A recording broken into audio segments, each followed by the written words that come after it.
Xullas, ana qaynopelar bor-ku, boshilarning tepasida.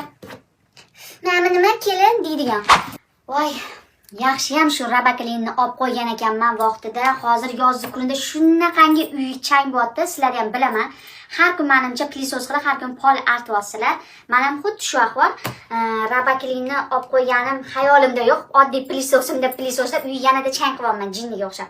Rabakilinimni shundoq men bir korobkalarni olib chiqdim-da, bugun uyni abdushi yaxshilab changlarini tortib tozalamoqchiman. Rabakilin haqida eshitmagan bo'lsanglar, bu rabakilin juda ham zo'r. Bu oddiy plisosdan juda ham katta farq qiladi.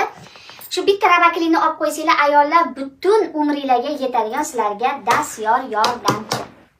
Qaranglar, bularni uskunalari juda ham ko'p. Gilam yuvasimi yoki mana bunaqa mebellarni yuvasimi, pol yuvasimi, hammasini o'zini maxsus mana shunaqa moslamalari bor. Changlarni tortoladi. Bu adashmasam